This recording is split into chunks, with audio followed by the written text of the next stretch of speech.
Okay, let's just crack on, or let's get this party started, as Pink once famously said, right? So, but yeah, thanks so much for joining today's session. The big lunch is good for business.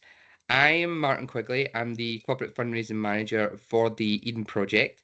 Joining me on the call tonight are a few of my colleagues from the Eden Project team who will be supporting with housekeeping and tech support, and they'll say hello in the chat so that you know who to contact with any tech or any questions.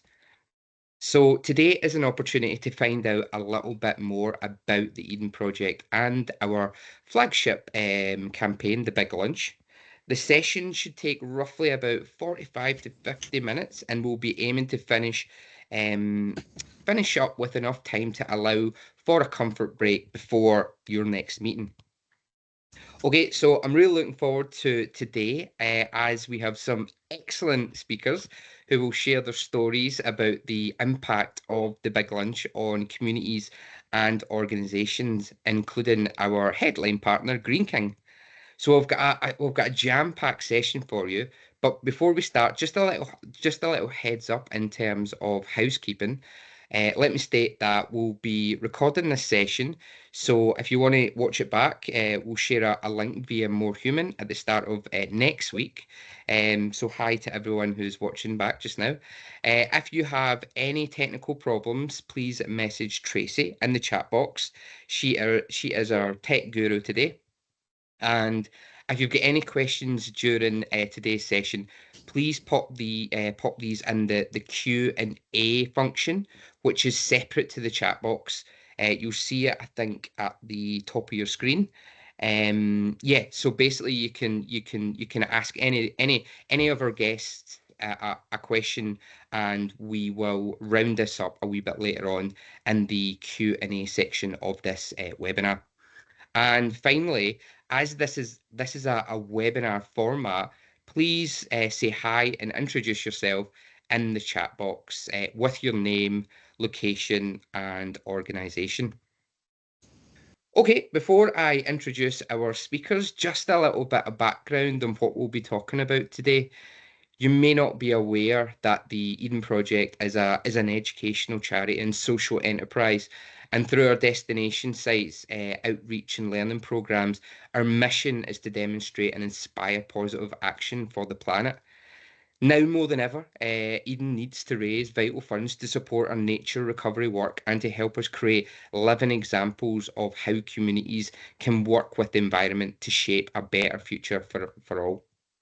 So our flagship outreach program is the Big Lunch, which has been bringing millions of people together for 16 years. It's the UK's largest community get-together, with millions participating each year on the first weekend in June. Today, we're going to share more about how you can get involved in the Big Lunch and why it's great for both your organisation as well as society. Okay, let's get to it then. So, I've mentioned that the Big Lunch is both a great way to bring communities together, and it's a smart move for businesses and organisations. So whether you're a community group, a charity, small startup, or a large corporation, getting involved in the Big Lunch can have lasting benefits for you, your colleagues, your company culture, and your brand. So, to explain a little bit about this, I would like to welcome Eden Project's Programme Director, Lindsay Brummett, to talk about the Big Lunch journey from 2009 to present. And remember, if you've got any questions throughout today, please put them in the Q&A box, and we'll gather these up to ask at the end. Lindsay, I see that you're spotlighted, so the floor is yours. Hi, everybody. Nice to meet you. Thanks for joining us today. I hope you've got your lunch ready. I've got a few slides I'm going to use as just to draw you through a little bit of background on the Big Lunch and a little bit of information on how the Big Lunch can work for your kind of organisations. And then we've got some fabulous speakers to follow me. So let me just share my screen. So chat amongst yourselves as I find the right link, and chat amongst one another on the chat box there. So thanks for introducing yourselves. Let me make sure I've got this at the beginning. Here we go. Oh, can you guys see that? If someone gives, Martin, would you give me a thumbs up if that comes up? Yes, Yep. I can see it. Yep. Let me go full screen for you. Hopefully that will work. Slow reactions. There we go. So a little bit about our journey so far. So I don't know how many of you have been to the Eden Project. Please tap into the chat if you've either been to Eden or done the big lunch before, because we'd love to know. But I am based down in semi-sunny Cornwall as I look out the window. And the whole purpose of Eden, which was built in a disused mine, is to represent hope and what is possible in terms of transforming the world that we live in. And what we do is we demonstrate and inspire positive action for the planet through everything that we do. And our aim in the world, if you like, is if we can build the relationship between healthy people and a healthy planet, that circle will keep going around, and both the planet and all of us living on it will be in better shape. So that's a little bit about what we do. In terms of why we work with communities, many of you will know there's an unprecedented nature and health crisis. There's a mental health situation evolving for us, and we have lost so much of our natural spaces over the last few decades. So we really urgently need to connect people back with one another and with nature so that we can rebuild our individual and our community health and well-being. And that well-being is really, really important for us in terms of our ability to connect with and look after the world we live in. So for us, communities and the planet are directly linked. And all these big, scary problems that we have, from food poverty, food insecurity, the planetary emergency, they're really big, hairy things which are global or national in their scale. But actually, each of us in our communities is exposed to those things on a local level. And the pandemic was a beautiful example of that, where something global happened and we're all rooted in the places where we live. So what we do as Eden, we work with communities to build social and natural capital for our collective future. And through the work with communities, we aim to give people a bit of a sense of agency so that people can feel hope for the future wherever they live. So how do we do that? Well, we believe in the power of community to help shape a positive future for people and the planet. It's the most powerful resource I think we have as a nation, and never doubt, I think it was, I've forgotten who the quote is from, but never doubt that a group of committed citizens can change the world, because indeed it's all that ever has. We design and deliver ideas and interventions to just engage and excite ordinary people into taking small steps that make a big difference. And the Big Lunch is one of those ideas, and it started way back in 2009. As Martin said, it's the UK's biggest annual celebration for neighbours and communities, and it's been building social capital since it began. And the very first Big Lunch had around 700,000 people taking part. The Big Lunch last year had 10 million people taking part. So every June, millions of people come together in a nationwide act of community, friendship and fun, creating happier and healthier neighbourhoods. And that all helps to feed this positivity that we want to see in the planet. And so for this year, the date for your diaries, 7th and 8th of June is the Big Lunch weekend. But obviously, if you're a business and in a business setting, you're able to take part on a day that works for you around that. Let me just move my slides. They don't want to move suddenly. What's occurring? There we go. A little bit about, as I mentioned, we're a little lunch with a big impact. So the Big Lunch is not about you having an enormous spread, me closing the whole of my village and getting everybody involved necessarily, although those things do happen. It's about lots of interventions happening all at the same time. So whether it's you, me, and a cup of tea in the back garden, it's happening all on the same weekend. And these are some stats from last year, where we do independent research every year with a nationally representative sample of 4,000 adults. And this is what this tells us. This is just a handful of some of the stats. But you've got over 120,000 events happening across the country. And behind those events, there's over 600,000 volunteers, people who step up in their streets or organisations to host a Big Lunch. Everyone comes to the table. Disability, faith, race and economic background don't seem to pose a barrier to taking part in the Big Lunch, and that's something we're really proud of. Everybody seems to come, no matter what their political voting history or anything else. People are joining in.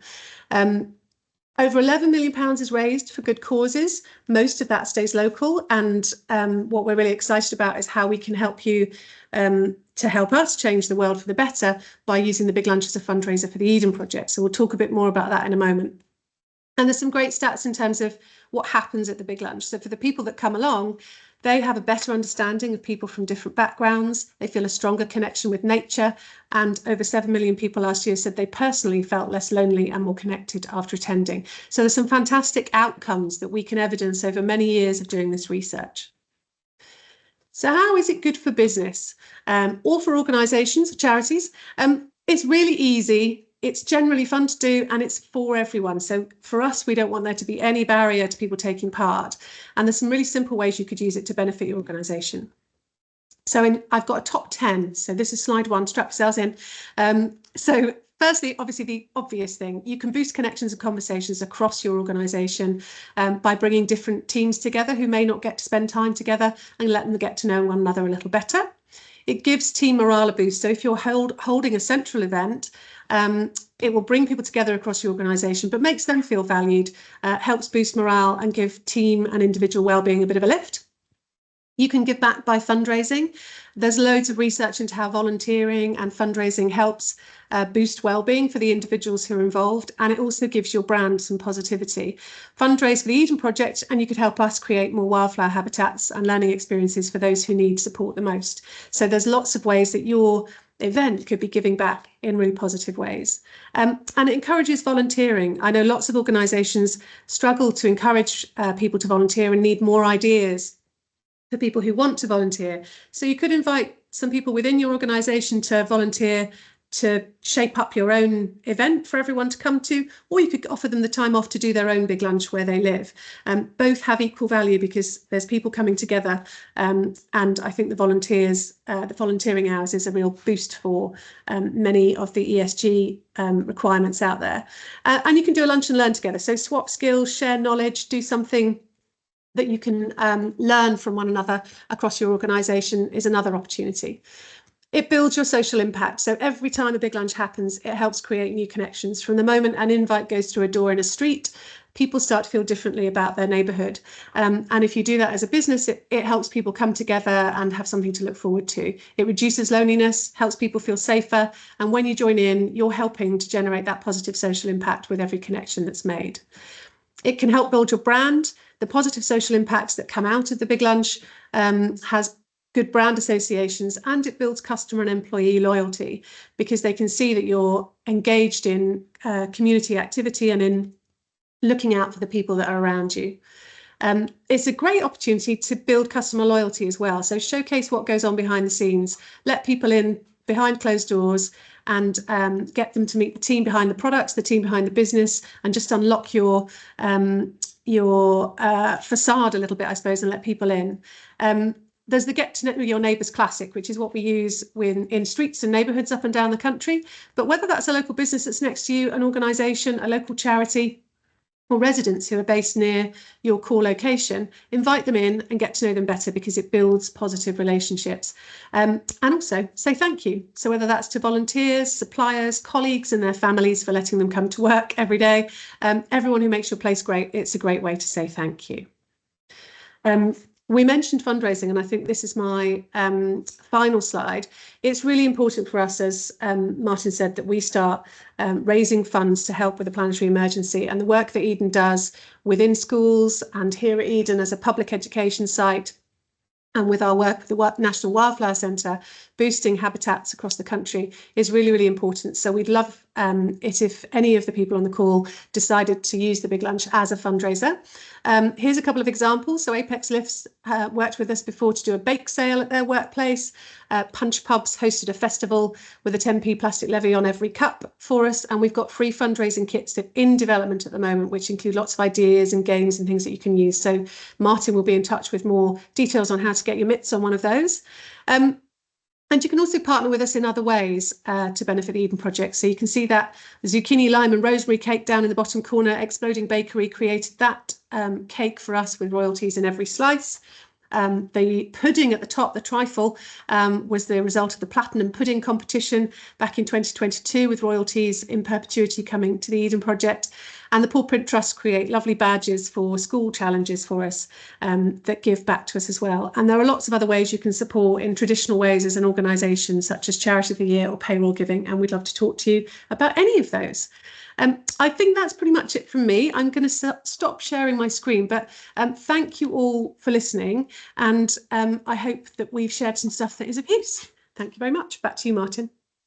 Oh, thanks so much, Lindsay, for sharing that background and impact of the Big Lunch and for those helpful tips on how organisations can get involved and make the Big Lunch work for them. So, thank you so much, Lindsay. I appreciate that. Okay, next up, we will hear from Sam Doughty, CSR manager at the Green King. Yeah, as headline partner of the Big Lunch since 2024, last year, Sam will discuss Green King's ambitions to combat loneliness with their Closer Communities initiative and how the Big Lunch works for Green King's pubs across the UK.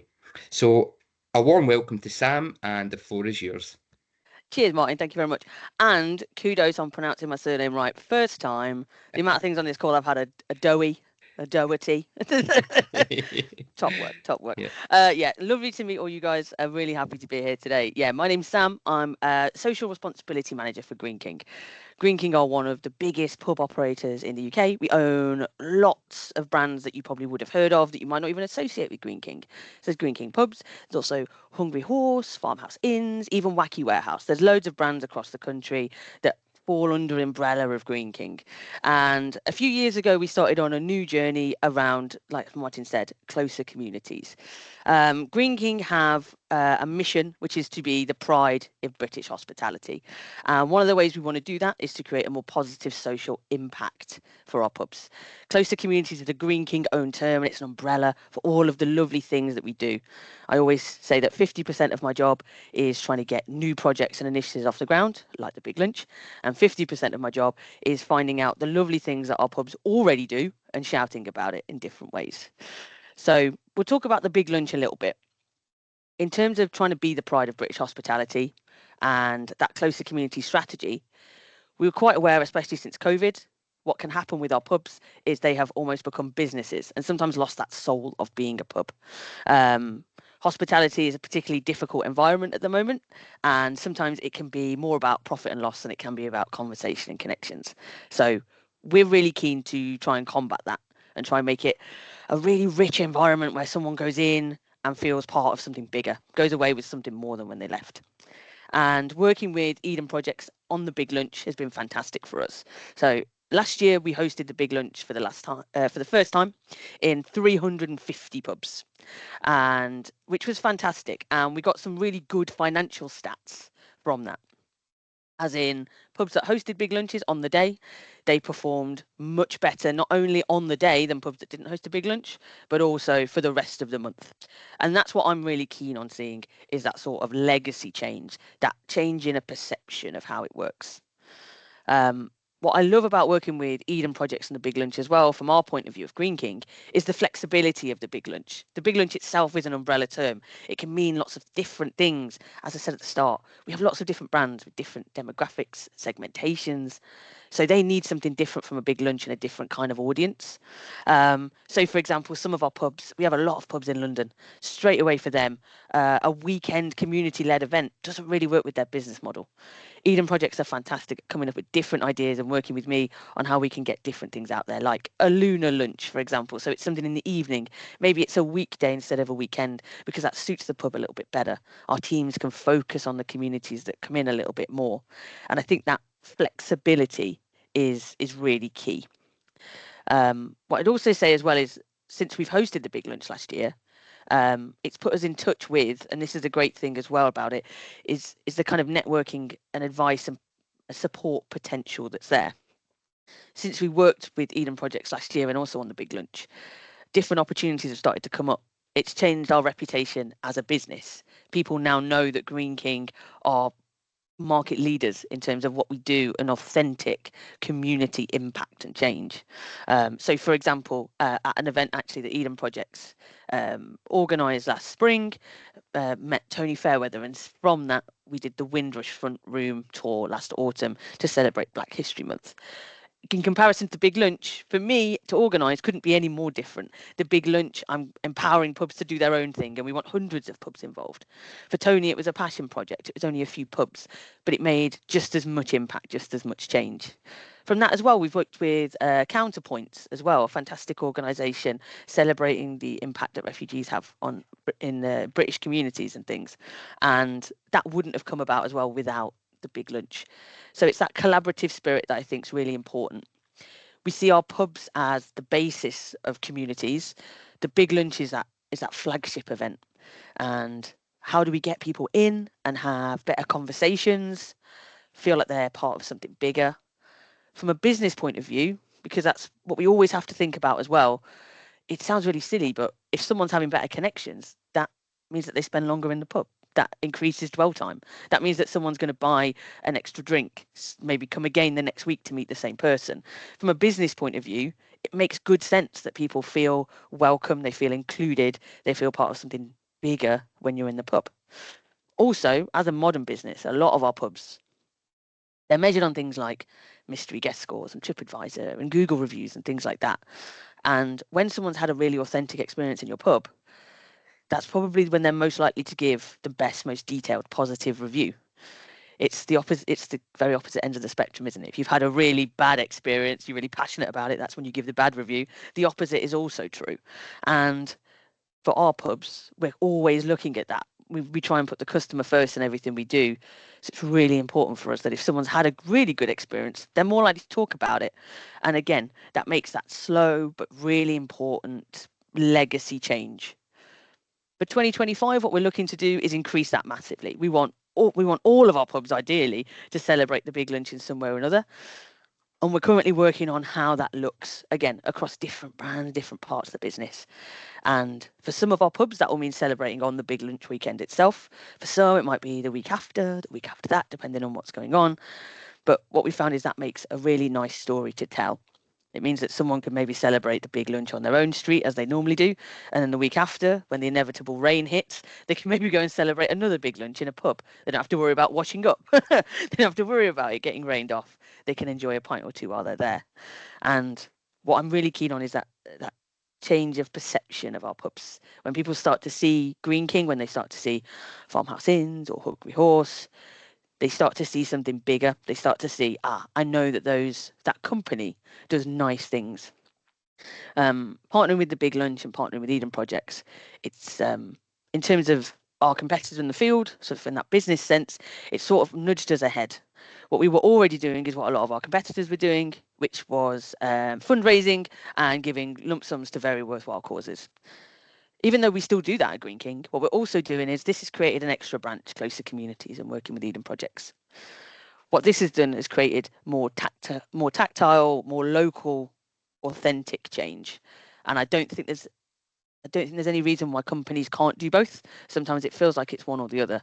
So what I would say is the Big Lunch is a great vehicle to make that change. Assets as well. So like assets like the Big Lunch map are fantastic as well. That shows off and advertises our pubs to a very different demographic.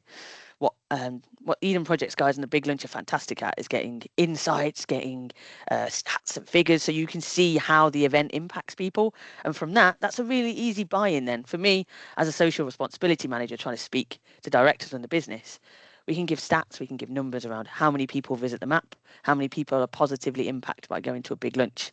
That makes it a much easier sell-in. So as much as the Big Lunch is about these lovely subjective emotive feelings, there's always stats and science behind it.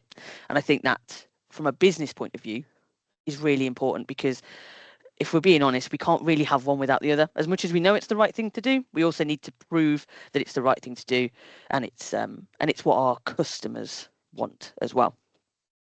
I think that's about it from me. But yeah, if anyone has any questions in the chat about Green King widely or anything like that, then yeah, please let me know. But yeah, feel free to visit a Green King pub in June and enjoy a big lunch. Hopefully there'll be hundreds popping off across the country. So guaranteed to hopefully keep that community spirit going. Back to you, Martin.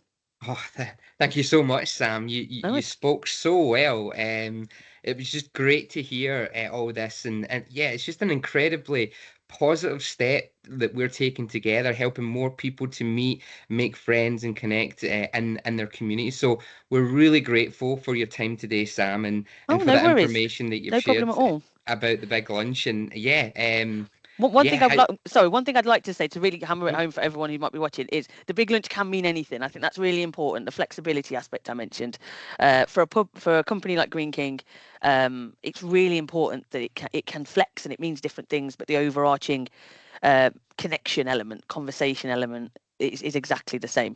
I think that's really important. Fantastic. Yes, Sam. The big lunch is good for Green King as a business. Love it. And I'm sure everybody on here, yeah, just fed off that tremendous presentation. So once again, I really appreciate you coming on board. Brilliant. Thanks so much. So, okay, so moving on, I'm really excited to introduce the next section of the session where we will hear from some long-time community big lunchers. So, firstly, please welcome Catherine Welch, who helps creative and social purpose driven organisations to work effectively, impactfully, and collaboratively.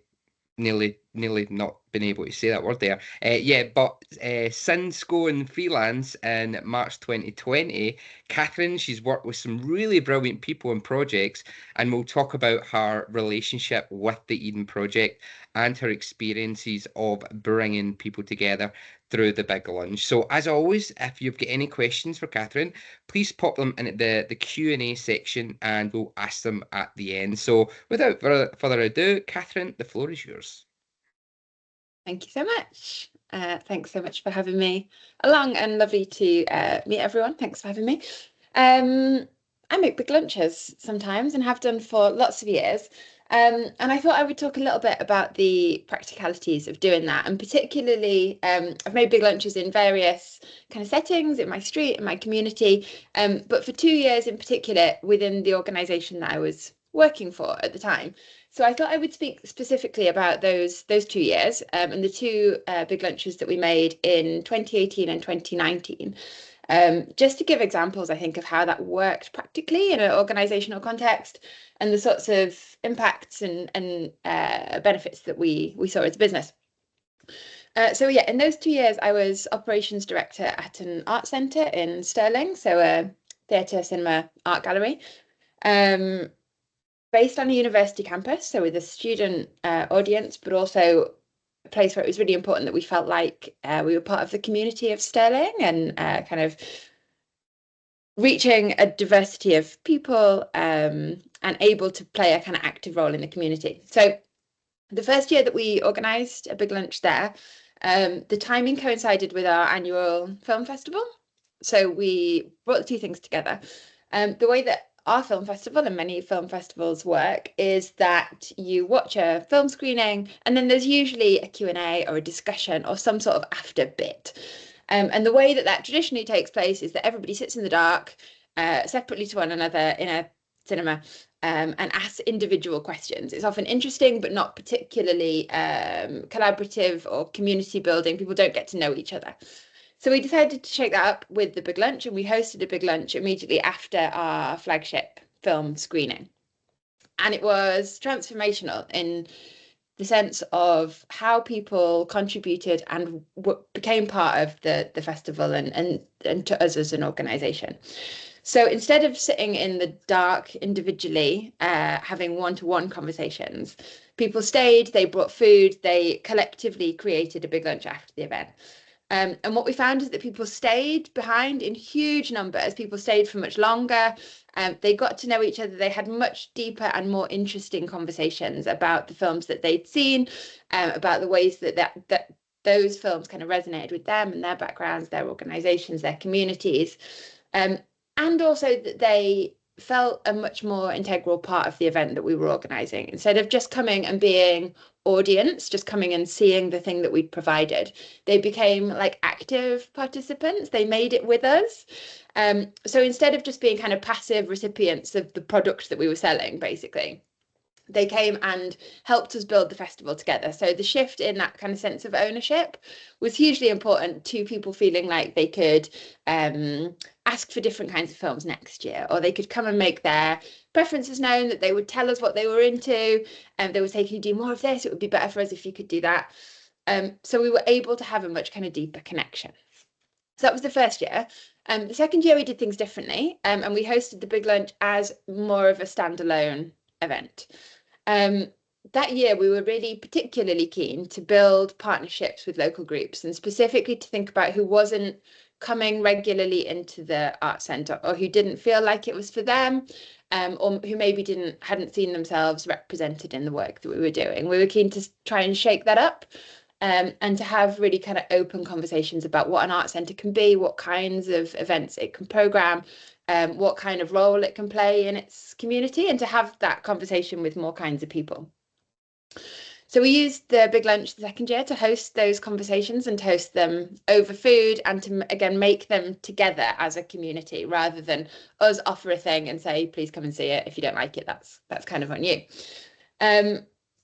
On the day, we had the most glorious hodgepodge of people, and people that we wouldn't otherwise expect to necessarily see coming to the same kind of event as each other. So we had families with very young children, we had students, we had older folk from a social care day centre, and all of those people kind of muddling along together. We had workers on their lunch break, we had local Caribbean and Asian community groups sharing food. And everybody kind of swapping recipes, sharing stories, finding weird things in common that we never could have predicted or kind of programmed or scheduled. And it gave us as an organisation a chance to try out different ideas, to run things past people and say, would this work for you? Would this be good? What were you into? And to kind of respond to that in a way that didn't feel like a very formal consultation, didn't feel like a kind of doing a survey with different people, felt like making friends, getting to know one another, collectively talking our way towards how can we be more friends together in future, how can we work together. And it also gave us a chance to build some new partnerships and to work more closely with organisations that we felt we had things in common with, and just hadn't quite found the place to sit beside one another. So our local library came and talked about their loaning, and they can take baskets of books to people who can't make it into the library, for example. So they came and did that. Our local environmental group have a smoothie bike where you can pedal and it blends the smoothie on the back of the bike, and they came and showed that off. And it gave us a chance to kind of start those partnerships in a really light touch way, that then went on to become much deeper and much more regular. So that was the 2 years. That was 2 years I was there. The Big Lunch has since been hosted every year at the Art Centre. I've since moved on. So just to kind of finish by flagging a couple of things in terms of specific benefits. So one is staff development, for sure. We really found that different members of staff came forward and said, I'm into this, I'd like to help make this. How can I kind of take the lead on it? They weren't necessarily members of staff that we would expect to be in leadership roles, and it was brilliant for us to give people those opportunities and for people to show off their skills in bringing people together and connecting and building partnerships. As I say, the connections with other local businesses and charities and organisations, and the attracting of new audiences. People will come to a Big Lunch who wouldn't necessarily come to whatever it is that you normally do. It's an excuse to get different kinds of people through the door, and to have different kinds of conversations in that environment where you're building something together. For us, it was a way to try out new ideas and to try things that became part of our regular programme, and to encourage that sense of active participation, that people aren't just coming to be given the thing that you provide or that you sell. They're coming to help shape what your organisation is and who it's for and what it's about and how it's made. And that is a much more active, participatory, inclusive, collaborative way of kind of developing products and services, but really developing the way that we as an organisation connected to our community and were a useful part of it, and were able to be a good neighbour to a much wider range of people that were around us. So I'll stop there. We had a really wonderful experience hosting big lunches. As I say, it's continued long after me being there as an individual. So yeah, something that's had kind of many and varied benefits, and we had a great time along the way, which is not to be underestimated, I think. Thanks, Martin. Oh, fantastic! That was great, Catherine. Yeah, thanks so much for coming on board, doing your thing. Loved hearing the different approaches and specific benefits that you mentioned there from your previous big lunches, and I'm sure everyone has learned a lot from your wee talk there. So, and absolutely love your energy and enthusiasm. So, always a pleasure to hear from you, Catherine. Thanks again. Okay, so swiftly moving on, I would like now to introduce you to Eugenie, art chef from Rutherglen in Scotland. Eugenie set out on a mission to establish more outdoor growing activities for children in her community. She ended up creating the charity Grow 73. It's a powerful community gardening initiative, reconnecting people with their community history and nature. So, keen to build a connection to green spaces for more people, Eugenie discovered the big lunch and decided to hold one at the community garden in Overtown Park, Rutherglen. So, without further ado, and again, question and answer, please put them in the box if you've got any questions for Eugenie. And it's over to you to tell us your story. Hi, thank you very much for inviting me along. The journey has been long. We're actually celebrating our 10th anniversary this year. And it pretty much started with the big launch.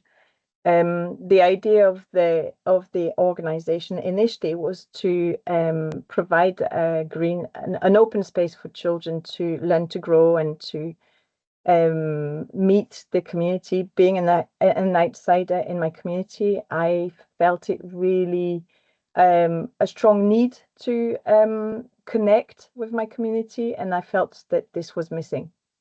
So we approached the council to actually have a piece of land to grow, and they just gave us a small flower bed in the center of the public park. And then, because it was in the public park, we were just, how do we engage with the community? What makes a community?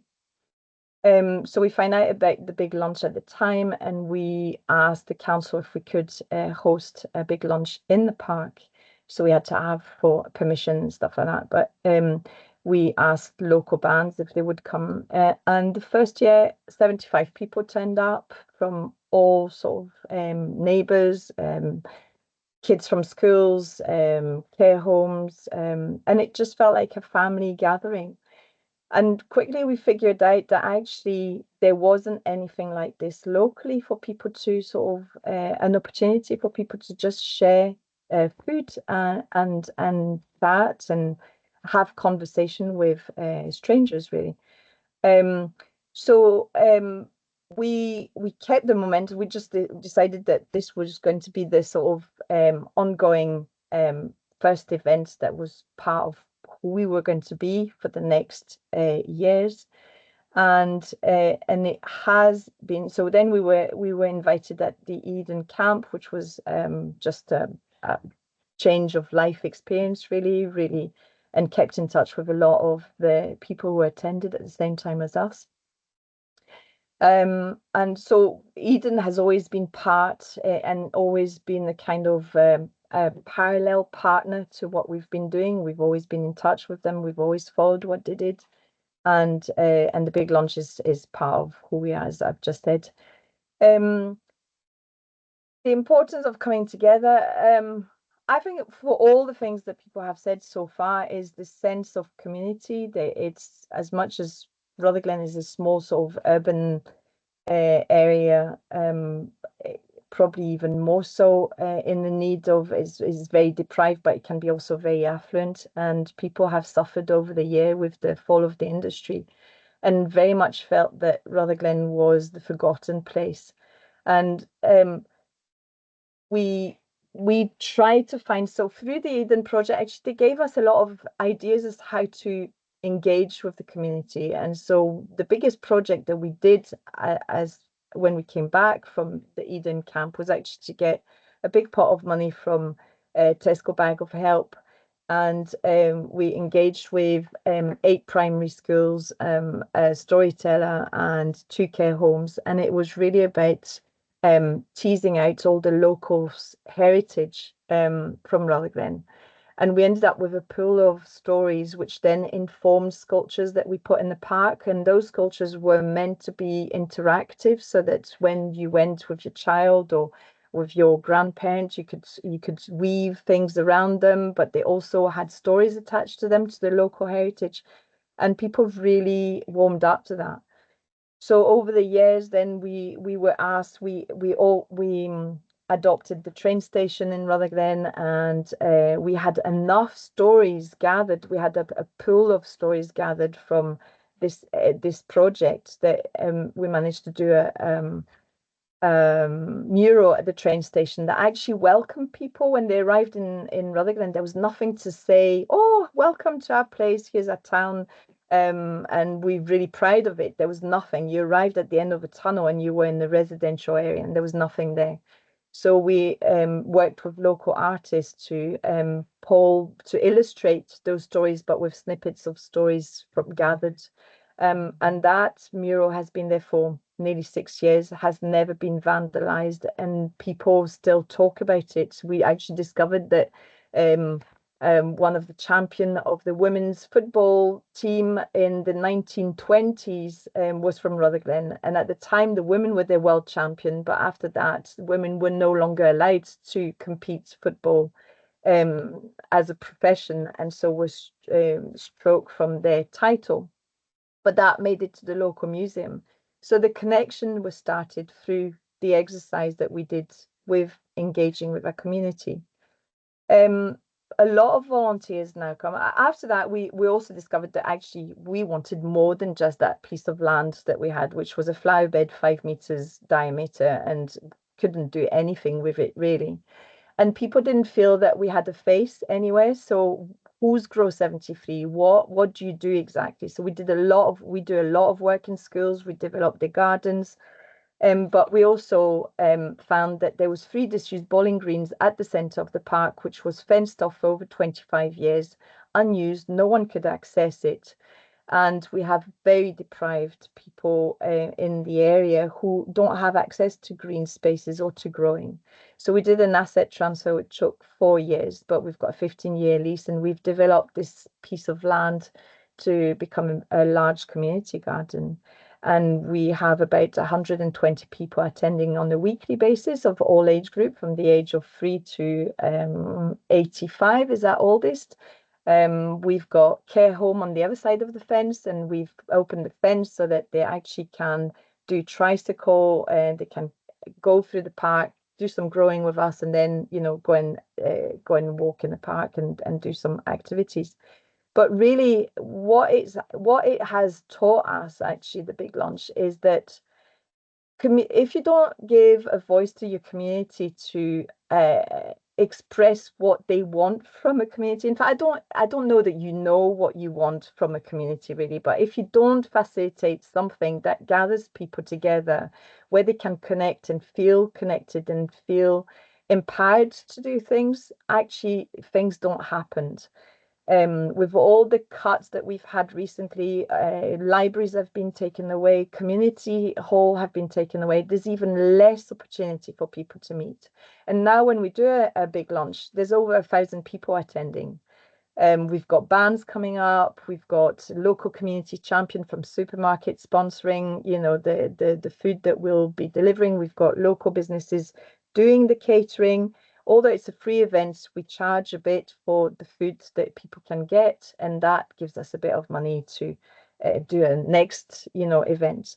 We've had bands coming on for free of charge, just because they like the event every year, and people have this event as a key event in their diary, and as part of that, I mean, we do so much. I don't even know what else to say, but I would say it has been an opportunity for us to really consult with the community and become enabler for people to meet and find ways in which to occupy themselves and reduce loneliness. And we deal with a lot of people with mental health issues, and this is one way for which we can address it.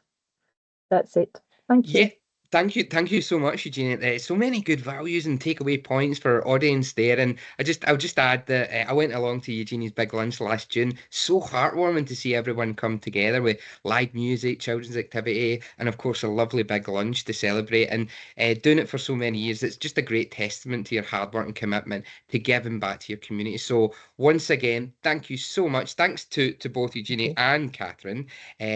So I'm going to be moving on to the question and answer section of the session, where you'll get the opportunity to ask questions about the big lunch. Looking at the time just now, it's 12:49. Now, we did say at the start we were going to be wrapping up before now, but we did start a wee bit later.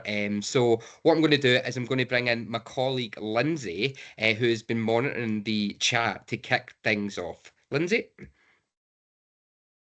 Thanks, Martin. Yeah, I've been looking at all your lovely questions coming in, and there's a couple of threads in there. So one of the threads is asking about funding, and I think we heard some fantastic stuff from both Catherine and Eugenie there around how there's a lot of resources around in communities where you don't necessarily need funding to make something happen, and sometimes that can be a bit of a blocker in our minds for how you get something started. And there's a lot of goodwill, and a lot of the communities that we work with and the places that we work with that host big lunches do that with nothing. And if everybody brings something, whether I bring the table, Martin brings his next door neighbour, Catherine brings her daughter who plays the recorder for our entertainment. I don't know, I'm making these things up, so apologies, Catherine. But actually, you've probably got a lot of the things around you and across your organisation to make a big lunch happen without necessarily needing funding. However, Awards for All, who are a National Lottery funded pot, do grants for individual projects and small events and things from £300 up to £20,000. And they are also supporting this year, particularly people who want to come together. I'll pop something in the chat. People who want to come together for VE Day, which is coming up on the 5th of May, the 80th anniversary of VE Day. And the big lunch is also something that's supporting VE Day, so people are able to come together for that. So there is the Awards for All angle. And I think the other thing is to just think resourcefully about how could you do something with nothing. So if everybody brought something to share, then actually that food is very rarely the problem at a big lunch. It's more the organising time that becomes the challenge. So I don't know if anybody, either Catherine or Eugenie, wants to add to that, but that's my first take on the funding question. Yeah, I'm happy just to back that up, really. The big lunches that I've been involved in, we've never applied for funding or received funding. We've done them very much on a bring what you have. In fact, a friend of mine has a phrase which is share what you have and trust that it will be enough. And we've offered them very much on that basis. So rather than saying, you know, who's going to bring the cake, who's going to bring the sandwiches, who's going to do the music, they're not boxes that need to be filled. It's what have you got that you could bring? What would you like to bring? And even if that means that you end up with quite a random selection of things, just kind of trusting that that will pan out beautifully, even if it means that you only have cake to eat, or that 4 different people are playing 4 different recorders. It doesn't really matter what it looks like, is my experience. There doesn't have to be particular elements. And sometimes actually the randomness of just see what you end up with is part of the beauty and makes it unique in its own thing. Thanks, Catherine. Eugenie? Yeah, I would definitely say the same. We've never had any budgets for any of our big lunches. Only last year for a storyteller, we applied for a grant which paid half of the fee for the storyteller, but she actually wants to do it for much less than what she usually charges. But one thing is, for instance, vegware. Every time we apply for cups and plates and cutlery, if you apply at least 2 or 3 weeks beforehand, they have a budget for charities where you can have all this for nothing, so long as you mention their name into your social media. So there's lots of ways in which you can do it for absolutely nothing, and people are more than happy to actually contribute. Thank you. I also find lots of people kind of want to do something. So it's part of the whole experience of putting a big lunch on, I think, where people feel like they're able to give something, even if that's their time, rather than anything financial. I saw a couple of other things in the chat there around, I think it was Michelle talking about bringing young people together to support violence in communities and so on. And there are some other big lunches who've done the same. There's a chap in London called Steve Barnabas who works in a youth centre to try and reduce knife crime. And they've done a number of big lunches, getting the young people to organise that big lunch and reach out into the community. So that's a great thing to do. And also the mention of homelessness there. So yeah, there's some homelessness charities who've used the big lunch to bring people together from across different homeless centres, or to bring homeless people together to organise a big lunch and give them some of that skills and give back to community and society in a different way. So there's plenty of ways the big lunch can work for you. And I think, as Sam so eloquently said earlier, it's really, really flexible. So have a think about your organisation and how it might work for you. Have I missed any questions? I know some other people are monitoring chat, but... Yeah. I just looking at time, Lindsay, what I'm going to say is, yeah, thanks so much for everyone's questions. And any that we didn't answer, we could follow these up via our More Human communication. So yeah, like I said, really keen to kind of finish up before 1 o'clock. So what I'm going to do is I'm just going to, before we kind of run out of time, I just like to touch on what was shared today and what we hope you would take away from this session. So like we've kind of heard today, the big lunch is a little idea with a really big impact, and it can help boost morale for your organization and create a happier, more productive team. It helps you give back through fundraising for good causes, most notably us, the Eden Project. It can offer up volunteering opportunities. It can support your environmental and social goals. The big lunch helps reduce loneliness and isolation, and it can be used as a lunch and learn opportunity for your organization. It gives you a reason to connect with organizations, suppliers, or business neighbors, and it helps you to really say thank you. And finally, it helps you build your kind of brand's positive reputation. So lots of benefits, and that's why the big lunch is good for businesses or organizations. So yeah, 4 minutes to go to 1 o'clock. I'm now going to kind of touch on the kind of staying connected and going forward section of this webinar. So just a little reminder as we kind of wrap up that if you choose to host a big lunch as a fundraiser for the Eden Project, your money will enable us to continue to restore wildflower habitats across the UK and work with the people and communities that are most impacted by the devastating effects of climate change with nature-based interventions and programs. So we would really love it if you would consider fundraising for the Eden Project or getting involved in some of our fundraising initiatives going forward.